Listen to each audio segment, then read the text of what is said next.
In this image, I want to quickly talk about how to add glow selectively. There's a lot of natural light in this scene, and I've already taken the editing pretty far.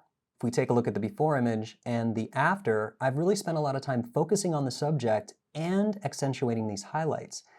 In the creative panel, under glow, I've also added a soft glow to these highlights around the most intense part of the natural light. Let me reset that so I can show you how I did it.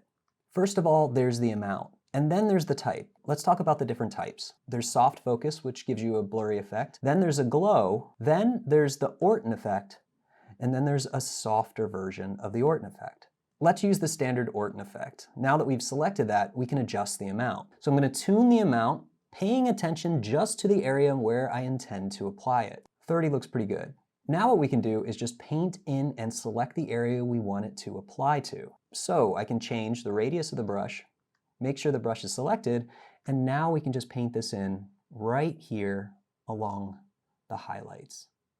All the way up under his chin, around the book, to here. And we can see that glow effect. Now I may also want to change the opacity and add a little bit more here, so subtly in the background, and we can take a look at that. Now that we've selectively adjusted it, we can tune the amount.